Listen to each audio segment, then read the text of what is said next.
એક હતો ઉઘડશંકર. એનું નામ હતું માણસ.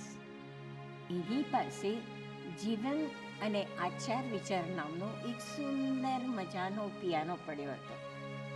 પિયાનોમાં સુમધુર સંગીત સર્જવાના બધા જ સુરો હતા અને પિયાનોની પાસે સંગીતનું લિપિબદ્ધ પુસ્તક પણ હતું અને સ્પષ્ટ સૂચના હતી.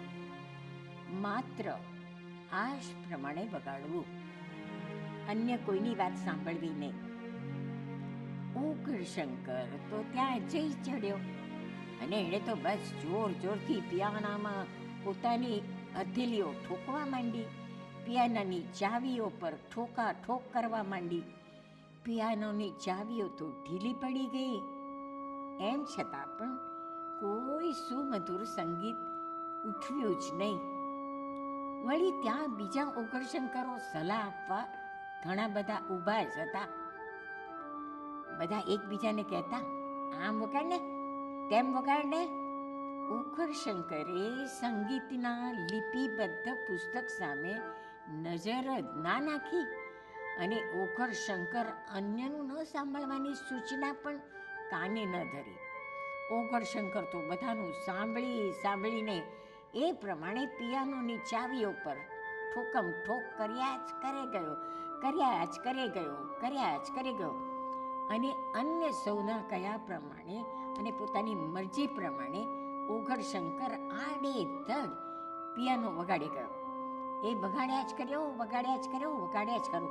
પણ કેમે કરીને સુંદર સુરો નીકળ્યા જ નહીં. હતો માત્ર શોરબકોર ને ઘોંઘાટ અને કેઓસ.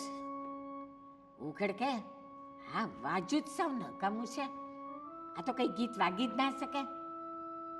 પોતે જ મચાવેલો શોરબકોર અને ઘોંઘાટથી થાકીને હારીને ઉઘડશંકર કંટાળી ગયો. ઉઘડને ગુસ્સો તો એવો આવ્યો, લાવ ને પિયાનો તોડી નાખો.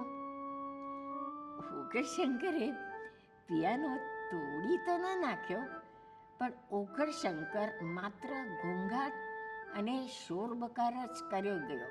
પણ આ પહેલા અહીંયા ઉઘડશંકર આવ્યો હતો. એણે સંગીતનું લિપિબદ્ધ પુસ્તક જોયું હતું. એણે પુસ્તક વાંચ્યું પણ હતું અને અન્યનું ન સાંભળવાની સૂચના પણ એણે બરાબર જોઈ અને સમજી લીધી હતી. ઉઘડશંકર પિયાનો વગાડવા બેઠો ત્યારે એણે પિયાનોની આજુબાજુ કેટલાય લોકો ઊભા હતા અને રાડો પાડતા હતા, પિયાનો આમ વગાડાય, પિયાનો તેમ વગાડાય. પણ ઉઘડશંકર એણે સૂચના ધ્યાન પર લીધી હતી એટલે એ કોઈનું સાંભળતો નહોતો અને પોતાને ગમે એવું નહીં, પણ પુસ્તકમાં લખ્યું હતું એ પ્રમાણે જ ધ્યાનથી વાંચીને સમજીને એ જ મુજબ પિયાનો વગાડવા લાગ્યો. સુમધુર સંગીતથી વાતાવરણ પ્રસન્ન થઈ ગયું. આજે પણ એ સુંદર સુરો ધીમા વાગે છે, પણ આ ઉઘડશંકરના ઘોંઘાટ બંધ કરીએ તો સંભળાય ને. ધર્મગ્રંથો તો આ પડ્યા, પણ વાંચે છે કોણ? અને વાંચે છે પણ એને ઉકેલે છે કોણ? અને ઉકેલે છે તો સમજે છે કોણ? અને સમજે છે તો એ પછી એ પ્રમાણે આચરણ કોણ કરે છે? એ પ્રમાણે કૃતિ કરે છે કોણ? અને સમજ્યા વગર માથું પછાડ્યા કરે પછી કોણ કહે કે ગોકુળિયું અહીં આવીને વસશે? ધર્મગ્રંથો વાંચી એના પર વિચાર કરી એને ઉકેલી સમજી અને એ પ્રમાણે જીવતા આપણને કોણ રોકે છે? Who did hinder you that thou shalt not obey truth? અને thou shalt have no other God before me. આ મંત્રો સુંદર સંગીત સર્જવા માટે અનિવાર્ય છે.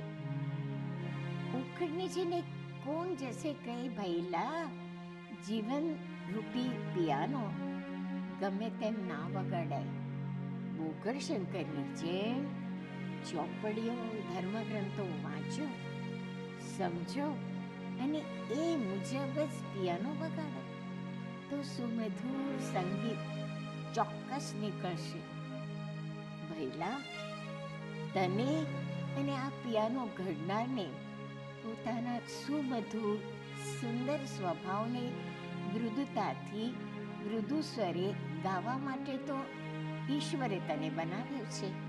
અનેક વાર જે વાત કહેવાઈ ગઈ છે એ મેં ફરી એકવાર કહી. તમે ધર્મગ્રંથો વાંચશો, સમજશો અને એ મુજબ જીવનનો પિયાનો વગાડશો. ઇન્સ્ટ્રક્શન તો બહુ સ્પષ્ટ છે. અન્યાશ્રય ના કર, સર્વધર્મ પરિત્યજ્ય મામેકમ શરણમ Vraj. Thou shalt have no other God before me. And who did hinder you that thou shalt not obey truth? Instruction મુજબ જીવનનો પિયાનો વગાડો અને સુંદર સંગીત સર્જને મારા ભાઈ.